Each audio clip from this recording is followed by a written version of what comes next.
Well, I've been a psychotherapist now for over 20 years. I have a private practice, but my focus here is my work in animal communication, which I started in 2009. My psychotherapy practice greatly informs my work in animal communication. I am amazed at how much people connect with their animals. It's all about connection and bonding, and so the communication, it's not exactly a therapy session, but it can be very healing in terms of what information is exchanged and the understandings and clarifications that happen in the process. I got started quite by surprise in this work. As you know, as I started as a psychotherapist, I was on a trek to continue that as my primary focus, and in that process, one of my friends, with her, she had two standard poodles, Sasha and Maya, and as they were aging, I started to get information about their health and how they were feeling quite unexpectedly, and it went from there.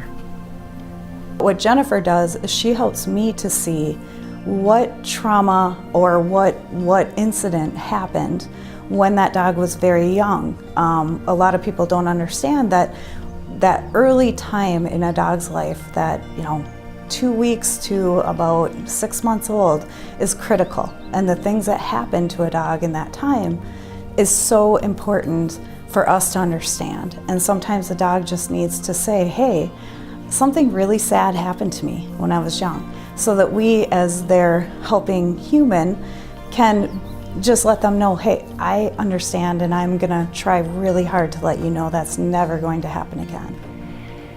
So as I receive insights, there are 3 different ways primarily that information comes that I then share with people. One is a narrative, it's like a thought. The other is an image. I'll get an image of something that the animal is sharing, like a dream image, for example. Or I might get a visceral feeling of an emotion, whether it's sadness or happiness. So how do you know it's working?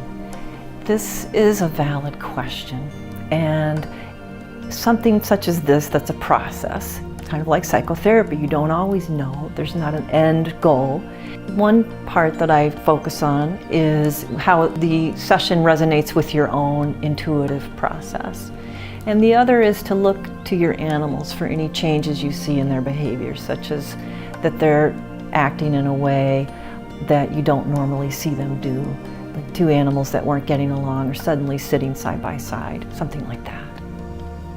So what I find so unique about working with Jennifer is that she can get inside of a dog's head and really give us as humans the reason that the dog is acting the way they're acting.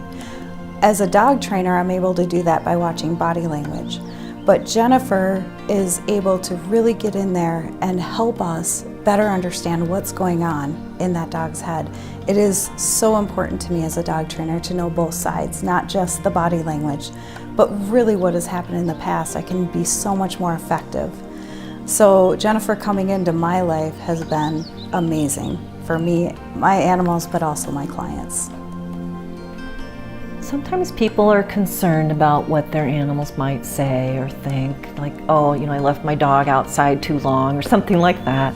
And I have never received information of that nature.